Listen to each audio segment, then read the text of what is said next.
प्रमुख अतिथि कार्यवाहक राजदूत श्री विपिन दोबाडीज्यू, यस्तै गरेर हाम्रो यो मञ्चलाई गरिमामय बनाउनको लागि यहाँसम्म उपस्थित हुनुहुने बेलायतमै पहिलोचोटि गुरु बनेर आएर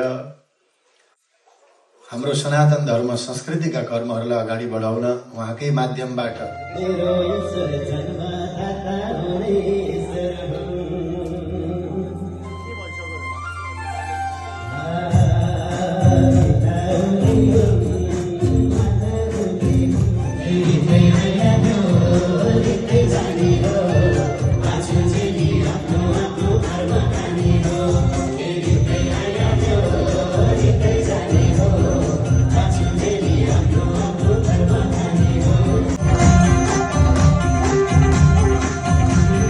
तपाईहरुको सहयोगको अपेक्षा पनि गरेका छौँ। यसलाई कसरी जोइन गर्ने, यसको प्रावधानहरू के छ, आज कार्यक्रम हामीले अपडेट गर्दै जानेछौँ।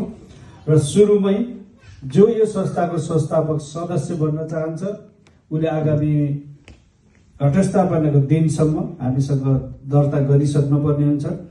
दर्ता गरिसकेपछि उहाँहरू सबैजना संस्थापक सदस्यहरू हुनुहुन्छ। विगत 3 महिनामा हामीलाई 55 जनाले संस्थापक सदस्य बन्नको लागि नाम लेखाउनु भएको छ। Realized through the dedication of the Nepali community here in the UK. After the success of the historic Srimad Bhagavad Katha held at the World Hindu Temple in Southall, London in August 2025, the community came together with one shared dream to build a Sanatan Hindu temple and cultural center in West London. Namaste and welcome. Thank you everyone for being here today on this wonderful occasion. Sorry. I'm here to share the Dharma Darshan Cultural Center, designed to celebrate diversity and community while bringing everyone together in one inclusive space. Last August, many worshippers attended a wonderful opportunity, Srimad Bhagavad Katha, in Southall in the presence of Pandit Kubera Subedi.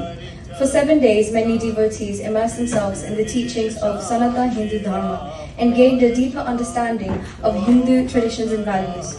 It was not only spiritually enriching, but also deeply fulfilling to witness the goodness and blessings of that event. Even a small act like donating food items to the local food bank reflected the spirit of compassion and service that our Dharma teaches us. Today, we feel truly happy to present Dharma Darshan Cultural Center. Hearing about this initiative brings a sense of pride. Govinda bolo